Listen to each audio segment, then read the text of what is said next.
यानी जिस चीज़ के कयास लगाए जा रहे थे वो चीज़ अभी हुई नहीं है। और जिस तरह से बॉडी लैंग्वेज और जिस तरह का बयान प्रीतम सिंह का निकल के आया है, उससे लग रहा है कि अभी भी एक टीस जो है उनके मन में दबी हुई है और वो टीस जो है वो निकाल भी नहीं पा रहे। और एक बहुत ही शिष्टाचार के रूप में अपना इन्होंने वक्तव्य दिया है कि साहब जब संगठन बन रहा था तो जिसको केंद्र में रखकर बना उसे चुनाव लड़ाया जाए, जिसे लड़ाएंगे हम उसको जिताने का प्रयास करेंगे और लोकसभा का चुनाव नहीं लड़ेंगे। तो ये बयान कहीं ना कहीं बताता है कि ये पुराना घाव है जो अभी भी कहीं ना कहीं भरा नहीं है।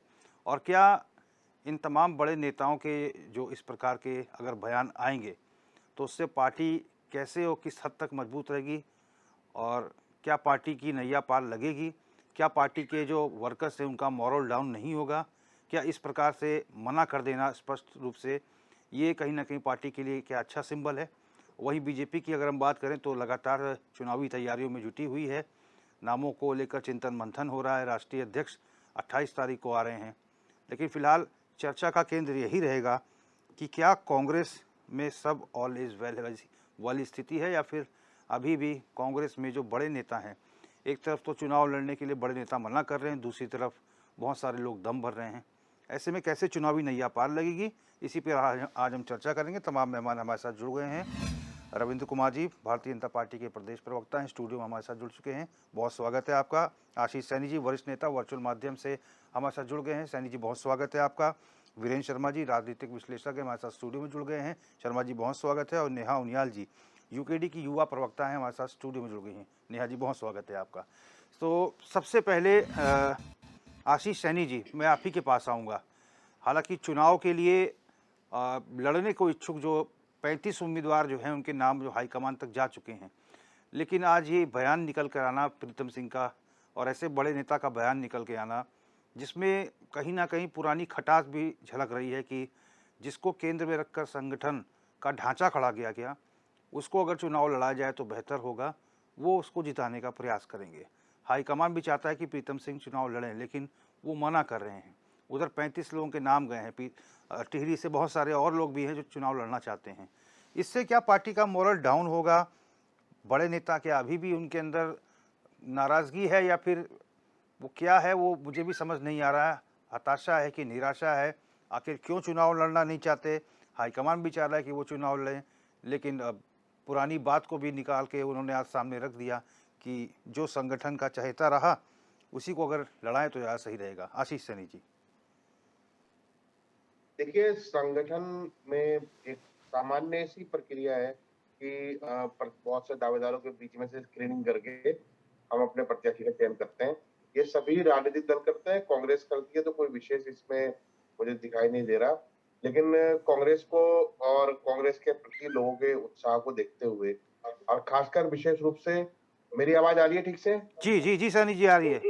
हाँ, के जो माहौल है थोड़ा सा तो देश में देखने को मिला है। जैसे अनेक मुद्दों पर लोगों की जो सोच है वो कहीं ना कहीं सरकार जो वर्तमान केंद्र है उसके विरोध में जा रही है। तो एक माहौल है कि ठीक है, कांग्रेस के प्रत्याशी के रूप में जीत सकने का माहौल है। हमारे आदरणीय नेता जो भी अपने बयान अभी उन्होंने कहे हैं वो उनके बात है, वो अपनी बात उन्होंने रखी है, प्रेस के माध्यम से भी रखी है और उन्होंने जो स्क्रीनिंग कमेटी और जो अन्य हमारे वरिष्ठ नेता है, हाईकमान है, उनके सामने भी रखी है। प्रत्याशी का चयन करने में कांग्रेस पार्टी अपने सभी बिंदुओं पर चर्चा करते हुए अपने प्रत्याशी का चयन करेगी।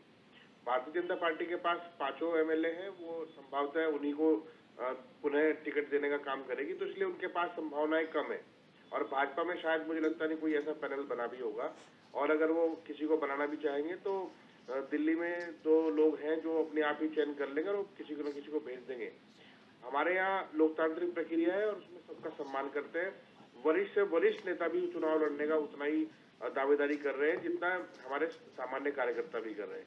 तो सभी के बराबर भागीदारी और सभी लोग मिलजुल कर उनको लड़ाएंगे, और साथ में जो हमारे अन्य जो क्षेत्रीय दल है उनका भी सहयोग मिलेगा, ताकि चुनाव आयोग से लेकर ईडी सीबीआई तक की तानाशाही को बचने के लिए और देश के लोकतंत्र को बचाने के लिए वो सब लोग एक के प्रत्याशी जो बीजेपी का होगा उसके सामने एक प्रत्याशी के जो हमारी सोच है, जो रणनीति है, उस पर समर्थन देंगे।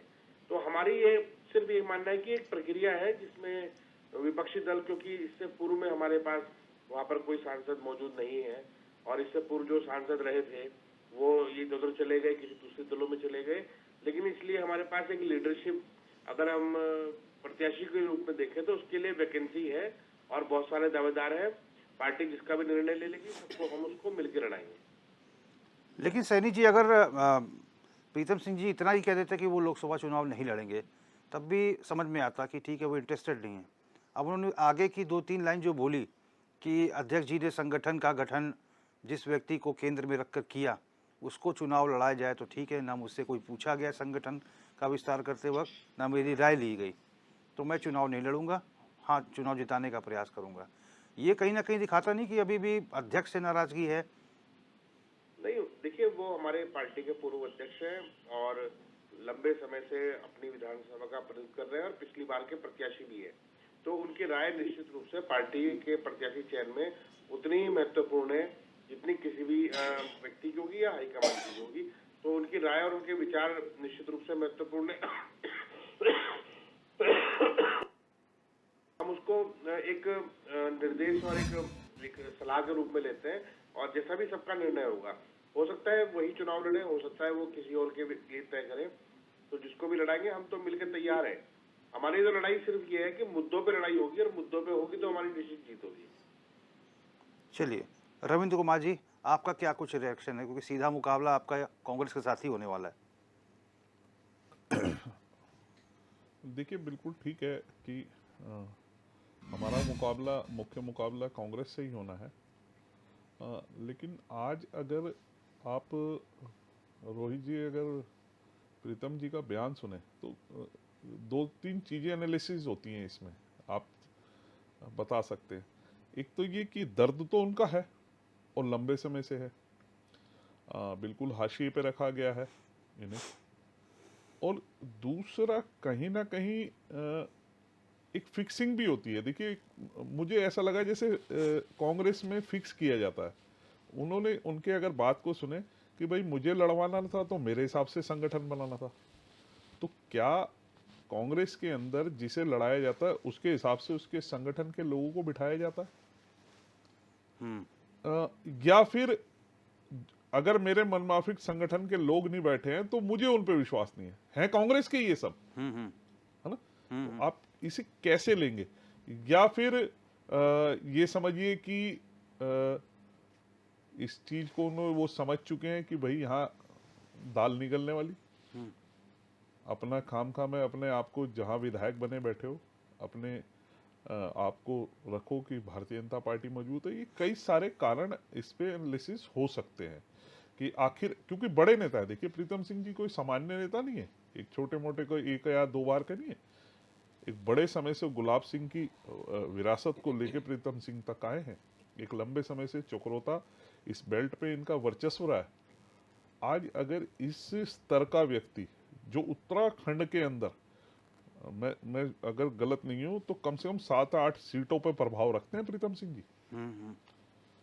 अगर इस स्तर का व्यक्ति, पूरे उत्तराखंड का बड़ा नेता, पूर्व में प्रतिपक्ष का नेता, कैबिनेट में मंत्री कई बार, पूर्व अध्यक्ष, हाँ पूर्व अध्यक्ष, वो इस स्तर की बात करता है तो ये गंभीर है मसला कि पार्टी के अंदर कहीं ना कहीं, ये वैसे तो इनका अंदरूनी मामला है, इसके अंदर कुछ ना कुछ गड़बड़ है जो संभल नहीं रही है, जो इन्हें प्रीतम सिंह जी जैसे बड़े नेता तो देख रहे हैं।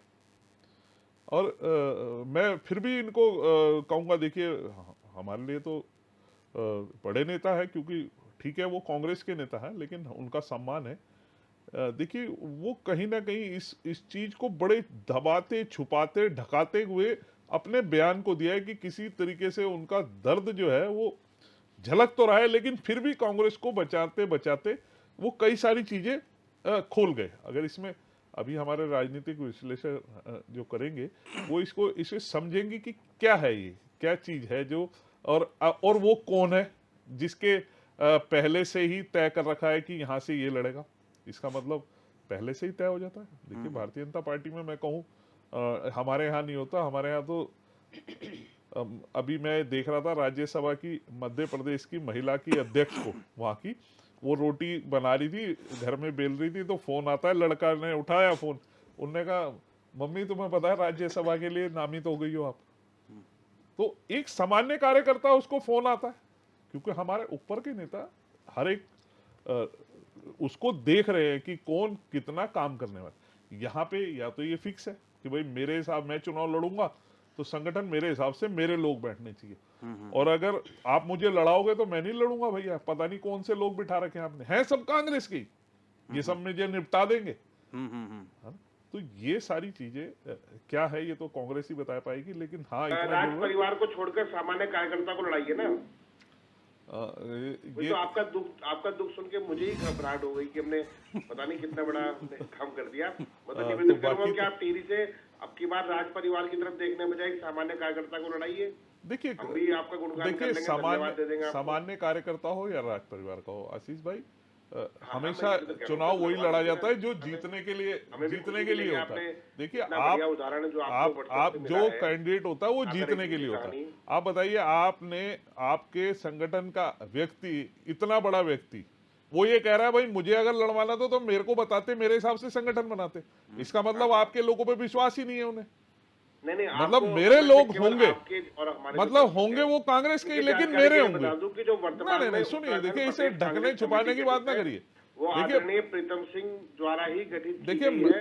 उन्हीं के जैसे नेतृत्व में जो आपके कमेटी आदरणीय गठित है की वैसे गई, हमारे भी वो आदरणीय अभी है, तक चल प्रीतम रही सिंह है। जी नेता है, मैं उसका परिवर्तन ये नहीं नहीं किया कह गया रहा, है। लेकिन ढकने छुपाने का काम ना करिए इसको। नहीं, बिल्कुल उसमें कोई स्पष्ट नहीं है रूप ना, से सारे उन्होंने, वही है जो आप प्रीतम सिंह जी समझेंगे, द्वारा निर्वाचित किए आप गए हैं। समझिए ना, कोई और उनके क्या अपने लोग और थे, क्या वो सब पूछेंगे। कांग्रेस के इसका लोग मतलब थे। कांग्रेस के अंदर सब कुछ ठीक चल नहीं नहीं, रहा। आप ऐसा कीजिए ना, मदन कौशिक जी को दे दीजिए टिकट। अरे हरिद्वार वो लोकसभा हमारा में। फैसला है भाई, आपकी आदत है वो दूसरों के हमारा बाथरूम में फैसला झांकने है, की, हमारे लेकिन आप ना तो राज परिवार शीर्ष से बाहर निकलेंगे, नेतृत्व का फैसला वहाँ है, वो मदन किसे कौशिक से टिकट लेकर देंगे संजय किसे गुप्ता नहीं मुंह देंगे। फुलाए घूम रहे हैं हरिद्वार भाई में। किसी ने ये आप आके उन पर तो नहीं बात कहा करेंगे। भारतीय जनता आपको पार्टी ने प्रीतम सिंह कि जी भाई का बड़ा मैं दुख हुआ। चुनाव जब प्रीतम सिंह लड़ूंगा जी हमारी जब पार्टी के मेरे लोग आदरणीय होंगे। सम्मानित नेता है, मेरे छत्तीसगढ़ लोग राज्य का के क्या स्क्रीनिंग मतलब है, कमेटी के सदस्य रह मेरे चुके हैं, संगठन का क्या सेनेटर रह मतलब चुके है, हैं। मैं वो तो इससे हमारी समझ पार्टी नहीं के पा बड़े नेता रहा। हैं। रोहित जी अगर आप पूछ सके तो सदाबहार आप पूछिए चक्रोदा जरा। विधानसभा का प्रतिनिधित्व कर चुके हैं, बड़े ही नहीं तो शालीन और संयत और सैनी जी, जैसे सैनी जी सवाल ये पदभार है, को भी संभाल चुके हैं। सैनी जी सवाल और ये मैं है, कह रहा हूं कि आप मदन कौशिक जैसे व्यक्तियों पर ध्यान दीजिए। संजय सैनी गुप्ता जी पर सवाल ध्यान ये है, दीजिए। सैनी जी अगर और आप हरीश पूरा टिहरी का जो राज परिवार जो केवल चुनाव वाले दिन घर से बाहर निकलता है और बाद में पूरे 5 साल नजर नहीं आता, इस बार किसी कार्यकर्ता को लड़ा दीजिए चुनाव। नहीं। अब सैनी जी मेरा सवाल ये है कि देखिए हरीश रावत, प्रीतम सिंह, ये बड़े नेता कांग्रेस के, ये प्रदेश के बड़े नेता हैं, इनका अगर बयान कुछ भी होता है तो ये इसके बहुत मायने होते हैं। यानी कि हम मान के चले कि अभी तक प्रीतम सिंह हाशिए पे थे, प्रीतम सिंह हाशिए पे थे, जब से संगठन का विस्तार हुआ तब से प्रीतम सिंह जी अपने आप को बहुत ही दबाव में महसूस कर रहे थे। जो उनका बयान है वो कई मायनों में अगर समझा जाए, उनका बॉडी लैंग्वेज और उनकी आवाज़ जो जिस तरह से धीरे धीरे वो बोल रहे हैं, ऐसा लग रहा था कि वो बोलना चाह रहे हैं लेकिन बहुत कुछ बोल भी नहीं पा रहे हैं, शायद ऊपर से मनाही होगी बहुत उनको। सज्जन आदमी है, बहुत अच्छे आदमी है। नहीं मैं जानता हूँ, मैं तो मिलता रहता हूँ। अच्छे व्यवहारिक है, बहुत संयम से बोलते हैं, कम शब्दों में बोलते हैं, बहुत अच्छी बात करते हैं। उन्होंने कोई इस बात को कोई चिल्ला के कहने की या जोर से उछल के कहने की जरूरत नहीं थी। लेकिन मेरा निवेदन तो केवल भारतीय जनता पार्टी के प्रवक्ता महोदय से है कि हरिद्वार में हमारे पूर्व प्रदेश अध्यक्ष और पूर्व मंत्री आज बिना पोर्टफोलियो के बैठे हैं। वो लोकसभा की तरफ बड़ी आशा और विश्वास से देख रहे हैं कि 5 बार विधानसभा का प्रतिनिधित्व करने के बगैर बावजूद प्रीतम भी सिंह जैसा आज बड़ा भाजपा के नेता, लोगों ने आपका 3 नेता में 13 में प्रतिपक्ष कहीं होना नहीं चाहिए तैयार था, है। उसे आप बगैर पोर्टफोलियो बिठाता है। आप हमारी चिंता कर रहे पूर्व हैं, प्रदेश अध्यक्ष है। आप हमारी चिंता हमारे तो किसी वहाँ पे नेता थोड़ा से ध्यान दे, आपको राज बोला परिवार तो से नहीं बाहर ना, निकाल दे इस बार। या आपको मैं तो टीवी कहूंगा चैनल कि पे आके आप बोला लाइए राज परिवार से बाहर कोई भी फिर व्यक्ति वही है। बात। सवाल आपसे हो रहा है, माननीय प्रीतम सिंह जी स्पष्ट बोल रहे हैं। सवाल मुझसे किया अरे गया है, भाई, मैंने जवाब दिया है कि प्रीतम सिंह जी हमारी पार्टी तो के आप आदरणीय हमारा नाम ना हमारे लीजिए नेता ना, हैं। आप उसे दे उन्होंने दीजिए, जो उसे दे बात दीजिए। कही आपको है, आके कहा ये या संगठन किसी भी और चैनल पे राज- बोला, हमारा हाईकमान भी आपके उसको सामने बहुत चैनल पे माननीय शालीनता प्रीतम से सिंह जी संयम बोल से रहे हैं सुनेगा और उनकी बात पर कि विचार भाई भी मुझे करेगा चुनाव और लड़ाना मिलकर था तो बैठकर मेरे हम आदमी सब सेट आपस करने में दे। एक प्रत्याशी का चयन भी कर लेंगे। मतलब इसका उनकी जो मतलब चिंता है पार्टी उनके लिए में सवाल है, उनके लिए संगठन जवाब के तय किए लोगों जाएंगे। को कांग्रेस हम के आपस में कार्यकर्ताओं को करेंगे। विश्वास ही नहीं है। लेकिन मैं कह अगर रहा हूं मेरे ना, आदमी इन्होंने होंगे इतना तो दुख व्यक्त चुनाव कर दिया, लड़ूंगा। मुझे तो घबराहट होने लगी कि भाई मैं क्या बात कर देखिए, सकता मैं हूं। शुरू से एक मुझे बात लगा कि कहता यार हूँ, ये तो कांग्रेस बड़े कबीला अच्छे कबीला व्यक्ति हैं, पार्टी आज भाजपा है, इसमें प्रवक्ता कबीले महोदय हैं, हमारे। कई कबीले, और इन्होंने लेकिन इसमें मदन प्रीतम कौशिक सिंह की जी का तरफ अलग और राज कबीला है, परिवार से बाहर निकालने हरीश की तरफ रावत के का 2 अलग सवाल कबीला पर है, इन्होंने हरक जवाब सिंह देना रावत का उचित अलग नहीं कबीला समझा। है। मैं तो चाहूंगा कि राज्य के मतलब हित में, जब इनके आपने सबके कहा कबीले उदाहरण हैं। दिया पता नहीं कहा मध्य प्रदेश का, कि आप वो महिला जो आपकी सांसद प्रत्याशी थी वो घर में खाना बना रही थी, हाँ। तो बच्चों ने उनको बताया हाँ तो ऐसा भाई, ही एक ये उदाहरण आप टिहरी में प्रस्तुत कीजिए कि राज भाई- परिवार से बाहर निकालकर आप किसी अरे भाई, साधारण मैं तो कार्यकर्ता उदाहरण को चुनाव आपके लड़ाएं। पास है तो आप दीजिए ना। नहीं नहीं, आपके हमारे यहाँ पास तो तो 35 नेताओं की लिस्ट आपने छाप आपके के भेजी है सुनिए महाराज। सुनिए, मैं हम वो तो एक उनमें से उदाहरण किसी भी आपका एक का देता हूँ। चयन देखिए, करके बड़ा लड़ा देंगे। सुंदर उदाहरण है आदरणीय आपके। प्रीतम सिंह जी तो पिछली बार चुनाव लड़ पिछली भी चुके बार हैं, 2019 अब में दोबारा भी लड़ेंगे तो जब विधानसभा या कोई भी चुनाव हुए प्रत्याशी जिसको प्रीतम यूपी सिंह जी में, बैठ के चयन तो करेंगे लड़की वो हूँ भूत लड़ चिढ़ाएगा सकती आपकी हूँ बार की राज ब्रांड परिवार एम्बेसडर वालों थी को, आपकी एक जो लड़की, 5 साल बाहर नहीं जिसको आते। बहुत राजतंत्र फेम तो किया मोदी जी आपने खत्म कर पूरे, चुके हैं। उसको उन्होंने कहा धक्के है कि देके वो परिवारवाद बेचारी से बाहर टिकट मांगने निकलो। गई थी, एक उसे आध बात धक्के तो देके हम भी बाहर मोदी निकाल जी की दिया। मान लेते हैं कि अगर हमने कहा परिवारवाद भाग से यहाँ बाहर से। निकलना है वो तो टीवी की टीवी पे जनता को आके भी कह रही निकलना बताओ पड़ेगा। मेरे साथ ऐसा धक्का किया। आप नहीं, बताइए मुझे तो ना, बड़ा अच्छा लगा ये आपकी बात सामान्य सुनकर कार्यकर्ता, कि टीवी की एक जनता दलित को भी लड़की थी अब वो, विकास शर्मा जी, दलित लड़की। मिलेगी। विकास शर्मा जी, वीरेंद्र शर्मा। सॉरी सॉरी माफ कीजिएगा। वीरेंद्र शर्मा जी, आप राजनीतिक विश्लेषक हैं, आपका जो राजनीतिक चश्मा है, इस बयान को किस रूप में देखते हैं? प्रीतम सिंह जी की जो बॉडी लैंग्वेज है, उनका जो वॉइस टोन है, उनकी जो बातें हैं, और ऐसी बातें वो कह भी रहे हैं, इतना भी कह सकते हैं कि मैं चुनाव नहीं लड़ूंगा, कारण भी उन्होंने बता दिया। किस रूप में देखा जाए इस बयान को चुनाव से पहले? देखिए रोहित जी, प्रीतम सिंह जी को मैं बहुत नज़दीक से जानता हूँ। प्रीतम सिंह जी बड़े सुलझे हुए व्यक्ति है और बहुत ही सुलझे हुए नेता भी है, मजे हुए नेता है इस प्रदेश के। और आपको जैसे पता है कि वो अलग अलग पदों पर आसीन रह चुके हैं, गृह मंत्री भी रह चुके हैं पूर्व में, और एक बार नहीं 3-4 बार सरकारों में रह चुके हैं, और प्रदेश अध्यक्ष भी रह चुके हैं। वो जानते हैं आज जो मोदी वेव से उनका वहाँ से जीतना, वो बहुत भली भांति जानते इस बात को कि उनको जीत मिलेगी या हार मिलेगी, क्योंकि वो चक्राता विधानसभा क्षेत्र से आते हैं। देखो मैं आपको बता दूं, जब विधानसभा का चुनाव अलग होता है और लोकसभा का चुनाव बिल्कुल अलग होता है। लोकसभा में जो वोट पड़ता है वो मोदी के नाम से वोट पड़ेगा बीजेपी को, और विधानसभा में जब ये लड़ते हैं तो प्रीतम सिंह के अपने चेहरे पे वोट पड़ेगा, या वहाँ से जो भी उनके विपक्ष में बीजेपी से कोई कैंडिडेट होता है, जैसे अभी रामशरण नौटियाल जी थे पहले, तो उनके उन दोनों चेहरों को कंपेरेटिवली स्टडी करके लोग उस तरीके से वोट करते हैं। लेकिन चुनाव जो लोकसभा का चुनाव है उसमें सिर्फ सेंटर में बैठे हुए मोदी जी हमारे प्राइम मिनिस्टर बनेंगे, इस बात को लेके लोग वोटिंग करते हैं। और मैं आपको बता रहा हूँ, चक्रोता में विकासनगर, सहसपुर, आपका जितना भी पहाड़ी क्षेत्र है और प्लेन्स एरिया है, कुछ देहरादून का भी और मसूरी भी, और ये जितना भी पुरोला एरिया में, इसमें सब में देखिए आप अभी जो सिटिंग जो एमएलए है वो बीजेपी के हैं, और उन्हें मालूम है कि हमारा वोट प्रतिशत इस टाइम क्या है वहाँ। वो बहुत मजे हुए खिलाड़ी है, वो सब जानते हैं इस चीज़ को, और उनके पास एक बहुत अच्छा तरीका है अभी बोलने के लिए। वो खुद नहीं चाहते चुनाव लड़ना, क्योंकि वो जानते हैं कि मोदी वेव में वो जीत नहीं सकते हैं। चाहे कोई भी कैंडिडेट इस टाइम इन बीजेपी से यहाँ उतार दिया जाए, जो लोगों के बीच में जो मोदी की जो एक छाप और इमेज और जो परसेप्शन बना हुआ है, उसको उसके खिलाफ आप नहीं लड़ सकते। आप चाहे किसी भी कद के नेता क्यों ना हो, चाहे आप हरीश रावत जी को बोल दीजिए कि आप लड़िए यहाँ से चुनाव, वो भी मना करेंगे, उन्हें भी मालूम है कि मुझे हार मिलेगी। प्रीतम सिंह बहुत भली भांति जानते हैं कि वो हारेंगे और बहुत बुरी तरह से हारेंगे, क्योंकि आप जो राजनीतिक समीकरण है वो जो आप अगर वोटों का अगर आप ठीक ढंग से कैलकुलेशन करेंगे एक बार तो झेल भी तो चुके हैं। हाँ बिल्कुल, मैं जानता हूँ। मैं आपको बता रहा हूँ, चक्रोता में प्रीतम सिंह जी जो आज इतने सालों से जीत के आ रहे, देखिए एक विरासत मिली हुई उनको, 40 साल तक इनके पिताजी ने राज किया, और उसके बाद 15 साल से 20 साल से ये खुद कुर्सी पे बैठे हुए हैं, और इनके खिलाफ बीजेपी ने आज तक कोई मजबूत कैंडिडेट नहीं बीजेपी उतार पाई। और इसलिए क्योंकि चक्रोता की जो अपर बेल्ट है, जो पहाड़ी क्षेत्र है, और जो जौनसार है, पूरा जौनसार में जो है इनकी बहुत अच्छी पकड़ है, और पकड़ इस वजह से क्योंकि इन्होंने लोगों के पर्सनली काम कर रखे हैं।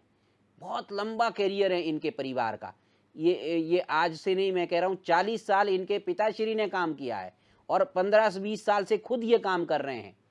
और ये एक नहीं 3 भाई है, और तीनों ब्रदर बिल्कुल राजनीति में रात दिन है। तो लेकिन लोकसभा का चुनाव ये जानते हैं, लोकसभा का चुनाव का जो दायरा वो छोटा सा नहीं है, वो बहुत बड़ा है। उसमें विकासनगर भी आता है, उसमें देहरादून भी आता है, उसमें आपका सहसपुर भी आती है, उसमें आपका पुरोला भी आता है, उसमें आपका मसूरी भी आता है। तो वो जानते हैं कि मुझे लोग कहाँ तक जानते हैं। उनको लोग ज़्यादातर जो पसंद करते हैं वो जौनसार में और त्यूनी वाला क्षेत्र, वहां पे लोग पसंद करते हैं। आप कालसी में भी आप देख लीजिए, विधानसभा का वोट प्रतिशत देख लीजिए, बीजेपी को वहां ज्यादा वोटिंग होती है। अब थोड़े से बेल्ट में आ जाइए, कालसी में देखिए, अगर आप बिल्कुल बारीकी से चुनाव की एनालिसिस करेंगे तो प्रीतम सिंह जी भली भांति जानते हैं कि अगर प्रीतम सिंह जी को आप ये तो लोकसभा का चुनाव आप ये कह दीजिए आप विकास नगर से मुन्ना सिंह जी के खिलाफ लड़िए, वो मना कर देंगे खुद, उन्हें पता है कि मैं हार जाऊंगा। या आप ठीक है, बड़े नेता वो बिल्कुल बेशक है, जी, जी। क्योंकि वो इतने लंबे समय से पार्टी में कार्यरत है और पार्टी के काम कर रहे हैं, एक पार्टी में है। सबसे बड़ी बात यह, ये पूरा परिवार एक पार्टी में है शुरू से। जी, जी। 40 साल तक इनके पिताजी भी कांग्रेस में थे और जी, ये मैं खुद भी ब्रेक कांग्रेस में लूंगा, टिके रहे। ब्रेक लूंगा शर्मा जी, ब्रेक लूंगा। ब्रेक के बाद जब लौट के आएंगे तो नेहा न्यूयाल जी के पास चलेंगे। फिलहाल क्वेश्चन आवर में वक्त हो चला एक छोटे से ब्रेक का।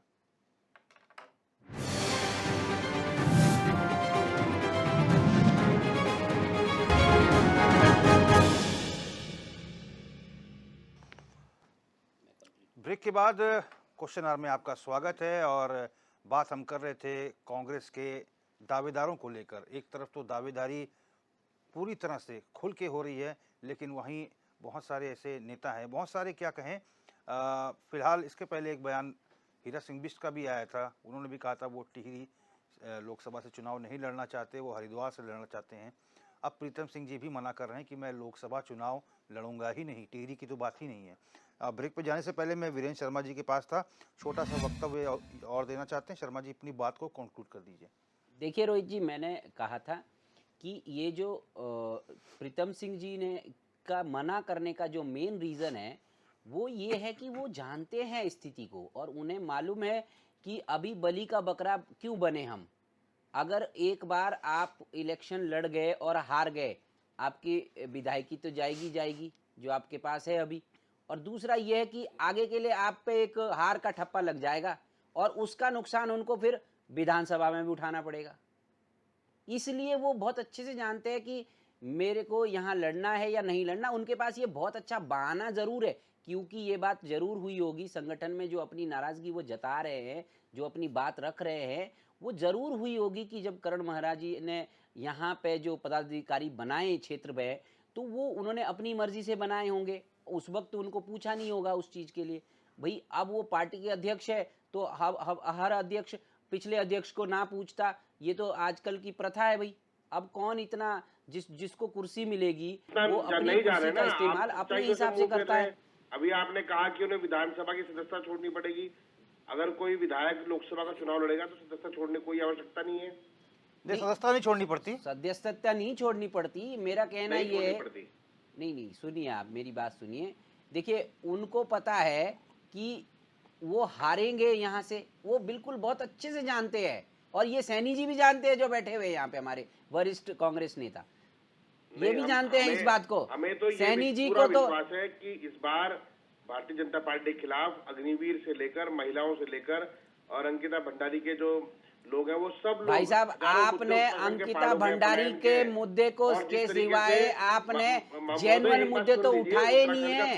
आप क्या चुनाव लड़ रहे हैं, आप फिर वही नैरेटिव सेट कर रहे हैं बीजेपी के अगेंस्ट। मैं आपको पिछले एक साल से एडवाइस दे रहा हूँ आपकी पार्टी को कि आप ऐसा करिए। सुनिए, आपकी आप लोगों की यही प्रॉब्लम है कि आप लोग सुनते नहीं है, आप लोग सुनते नहीं है, आप लोग सुनते नहीं है, आप लोगों की यही प्रॉब्लम है। जानते हैं कि हम हार रहे हैं, मैं आपको कैसे मालूम है? मैं बहुत अच्छे से जानता हूँ, आप नहीं जानते सैनी जी। भविष्य वक्ता मत बने। भारतीय जनता पार्टी के लिए आप अगर सब अपने मन में कोई शुभकामनाएं रखते हैं तो अपने मन में रखिए। नहीं। ये आपका वक्तव्य नहीं हो सकता कि हम ये जीत रहा है और ये हार रहा है। मैं आपको बता रहा। अच्छा जो वक्तव्य सैनी जी, आपने अपनी राय के रूप में दे सकते हैं कि आपको लगता है ऐसा। मैं ये अपनी राय तो दे, सैनी जी अपनी राय दी है, को नहीं लग रहा है, राजनीतिक विश्लेषक है, अपनी राय है। महाराज आपको लग रहा है। महाराज आप तो चक्राता के क्षेत्र में भी नहीं घूमे होंगे, आप बात कर रहे हैं प्रीतम सिंह को जीतने की। दे दूं, चक्रोता में ही मेरी हाई स्कूल तक की पढ़ाई हुई है। हाँ, कहाँ से बताइए आप।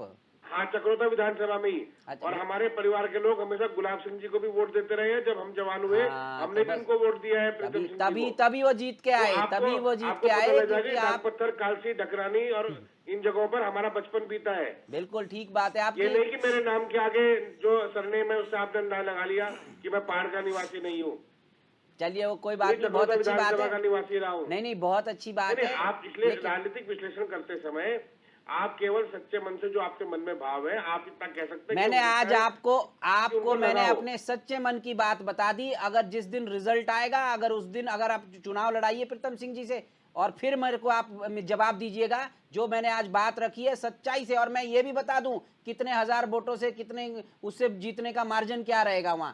अभी आपका विधानसभा का एनालिसिस करिए जरा मेरे सामने। आप प्रीतम सिंह जी कितने हजार वोटों से जीते अभी रामचरण नौटियाल जी के अगेंस्ट, बताइए जरा आप मुझे। आपको क्या नॉलेज है, आप पार्टी में रखते हैं पद। नहीं तो आप बताइए ना कितने जीते हैं। आपको बहुत मैं knowledge बता है। रहा हूँ मात्र आप बताइए ना 6,000 क्या वोटों knowledge से, है आपको? मात्र 6,000 वोटों से जीते हैं। नहीं, आप बताइए ना पिछली बार कितने हजार जीते थे। कौन? मैं कह रहा हूँ, मैंने सब बता दिया, वो मैंने सब बता नहीं दिया बताया कि ना 40 आपने। साल अभी तक बताइए इनके ना पिताजी कितने ने हजार राज जीते थे किया। वोट। सर मुझे आप बताइए ना प्रीतम सिंह जी पिछला चुनाव यानी 2017 का चुनाव कितने हजार वोट जीते थे। हाँ, 15,000 बताइए वोटों ना से सर, जीते मैं थे जानना मधु चाहता हूँ ना मधु आपसे। चौहान जी से। मधु चौहान जी से कितने जीते थे। नहीं, मधु चौहान जी से 15,000 कितने वोटों से हजार जीते वोटों से थे। जीते थे। मैं सिर्फ इतनी जानकारी चाहता हूँ आपसे। हाँ, अब आपको अगर वो वही जानकारी झूठ हुई तो आप तो पकड़े जाएंगे रंगे हाथ। नहीं नहीं 15,000 बोल रहे, 15,000 15,000 वोटों से जीते, मैं कह रहा हूँ। 15,000 तो उन्होंने भी कहीं किसी से सुन लिया होगा अगल बगल से। कहाँ सुनूंगा मैं तो अगल बगल ऐसा से? ना ये बताइए ये आप। डेटा याद रखनी जरूरी मैं है। आपको बात मैं याद रखनी एक्यूरेट जरूरी है कैलकुलेशन दे रहा हूँ। कि अब आप पिछला और पूछिए। मैं 15 छोड़िए, आप 12 का इलेक्शन पूछूं, मैं बता दूं आपको कितने हजार वोटों से उस टाइम जीते। नहीं, आप 2007 का बता दीजिए। हाँ, मैं बता देता हूँ आपको उस टाइम सात का बताइए कितने तो से नहीं। जीतिए। 2004 से इसलिए जीते क्योंकि बीजेपी के पास 2007 में जो कैंडिडेट थे वो बहुत छोटे स्तर के कैंडिडेट थे।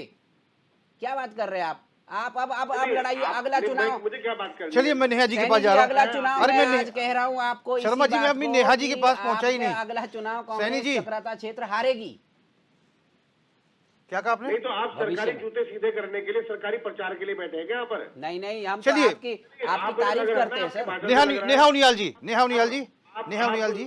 भाजपा का लबादा सुनिए। उड़कर अंदर मुंह छिपाकर बैठे हुए हैं। सैनी जी, यूकेडी की भी सुन लीजिए, यूकेडी की ओपिनियन सुन लीजिए। अपनी राय मत थोपिए ना।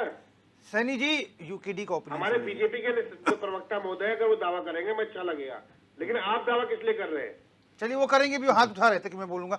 नेहा उनियाल जी, जी। माफ कीजिएगा, मैं सबसे पहले तो माफी चाहूंगा कि चर्चा में बहुत समय लग गया, आपके पास में विलंब से आया। अपना वक्तव्य दीजिए पूरा जो आपने रिपोर्ट देखी है हमारी। जी देखिए, सबसे पहली चीज़ तो ये है कि अगर हम राष्ट्रीय स्तर पर रोहित जी बात करें तो क्योंकि अभी जैसे कितना समय इसमें निकल गया तो एक्चुअली चर्चा ही इतनी लंबी है। ये एक्चुअली मुद्दा इतना लंबा है। मुद्दा इसलिए बड़ा कह रही हूँ कि देखिए पार्टियाँ समांतर रूप से दोनों ही नेशनल पार्टियाँ हैं और निसंदेह भाई अभी कांग्रेस विपक्ष में है। राष्ट्रीय स्तर में देखिए विपक्ष निश्चित रूप से इस समय बहुत कमज़ोर की स्थिति जो हमें दिखती है वह है। मैं वीरेंद्र जी की बात से पूर्णतः सहमत हूँ इस चीज़ के लिए कि देखिए इस समय पर जो वर्तमान की स्थिति है उसके आधार पर यदि मैं कहूँ तो राष्ट्रीय स्तर पर देखिए हमारे पास लीडर्स जो जनता है, अगर मैं जनता की दृष्टि से देखूँ तो देखिए जनता के पास लीडर कौन कौन से ऑप्शंस हैं हमारे पास। तो देखिए कांग्रेस तो सबसे पहले यही डिसाइड नहीं कर पा रही कि उनका लीडर कौन है इस समय। उनके जो लीडर्स हैं वो कहीं पर भी स्टैंड नहीं करते अगर मैं कंपैरिजन करूं बीजेपी से। हाँ, मैं ये नहीं कहूंगी कि बीजेपी हमेशा से एक बहुत अच्छी पार्टी रही है। डिसाइड हो गया है। सर मैं अपनी पार्टी पर भी आऊंगी, लेकिन मुझे ऐसा लगता है कि आपको अपनी पार्टी पे फोकस करने की जरूरत है जिस पर पूरा राष्ट्र आपके ऊपर दृष्टि बनाए हुए है। हम तो फिर भी प्रदेश में हैं सर। सर नहीं नहीं नहीं नहीं आशीष जी देखिए सुनिए, मुझे पता है कि सच कड़वा होता है, वो चुभेगा, लेकिन मुझे ऐसा लगता है कि सर समझिए सुनिए मेरी बात। देखिए मेरा आपसे निवेदन है जी कि हम भी विपक्ष में हैं और आप भी विपक्ष में हैं। जी बिल्कुल सर, लेकिन मुझे ऐसा लगता है कि सत्य को यदि सत्य कहेंगे तो मुझे लगता है कि ये जी सर सुनिए आशीष जी, थोड़ा सा लिसनिंग पावर होनी चाहिए, मुझे ऐसा लगता है। सर मैं आपके साइड पर नहीं बोली हूँ तो प्लीज देखिए मैं आदर करती हूँ, देखिए लेकिन मुझे ऐसा लगता है कि जो मेरा टाइम है तो प्लीज़ आप मुझे बोलने दीजिए, और ठीक है समय समय पर आप अपनी बात रखिएगा, आपको निश्चित रूप से मैं जवाब प्लीज दूंगी। रखिए। सर देखिए, आपको सबसे पहली चीज़ तो अपनी लीडर्स को छानने की ज़रूरत है, ठीक है? आपके दिल्ली से आपके अध्यक्ष आते हैं, आपके आपके आप ये देखिए कि आपकी कोई भी आपके लक्ष्य क्या-क्या हैं।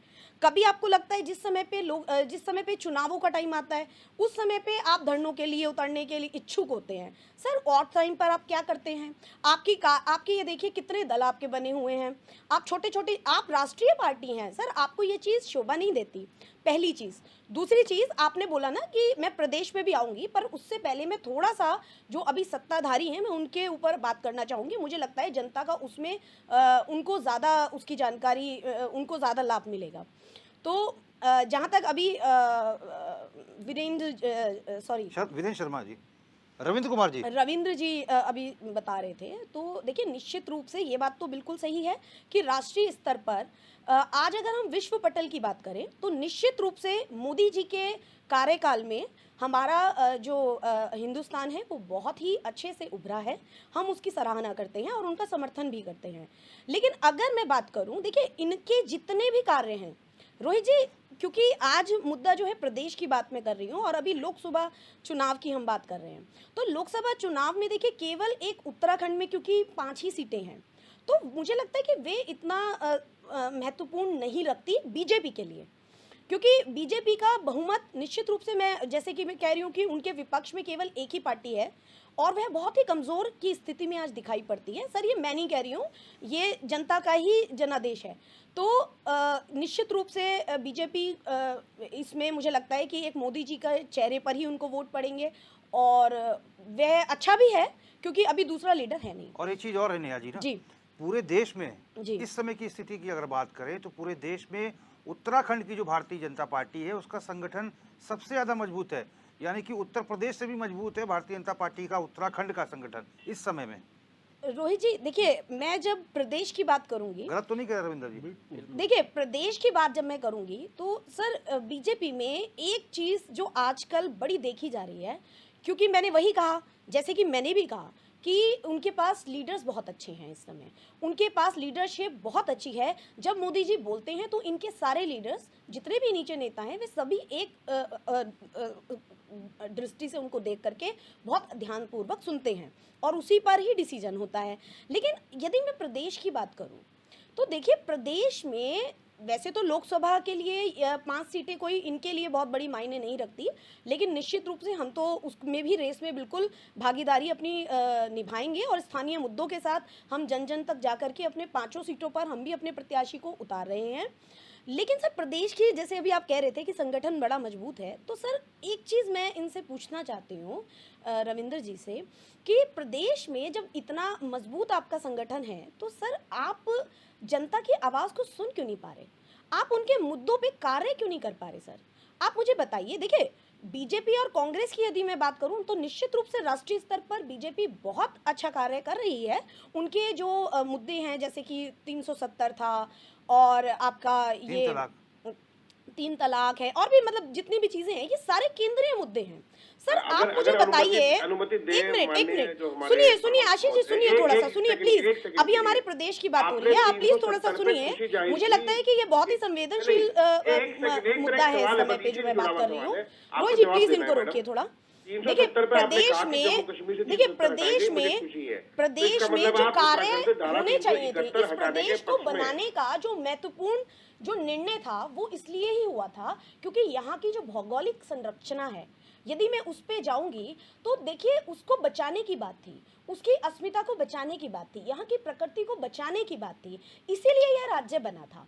तो आप मुझे बताइए कि आपके कितने नेता पहाड़ों पर कार्य कर रहे हैं, आपके कितने नेता, आप स्मार्ट सिटी की बात कर ही रहे हो तो स्मार्ट विलेजेस पर आपके कितने प्रोजेक्ट चल रहे हैं, आप मुझे बताइए। आप यहाँ के जो पहाड़ हैं, जो गाँव हैं, वही यहाँ की आत्मा है। आप देखिए, आप मैदानी क्षेत्रों तक तो सीमित हैं, वहां पे भी आज की आप देखिए, आप वन्य जीव जहाँ पे हम बात करते हैं उनको संरक्षण देने की बात, यूकेडी हमेशा जल जंगल और जमीन की बात करती है। ये सवाल आपका बीजेपी से तो जी बिल्कुल रविंद्र जी इसका जवाब देंगे। चलिए इसका जवाब मैं लेता हूं, लेकिन उससे पहले थोड़ा आशीष सैनी जी बहुत बेचैन जवाब देने के लिए। आशीष सैनी जी कोई जवाब दे दीजिए जल्दी से। नहीं, मेरा तो इनसे एक सवाल है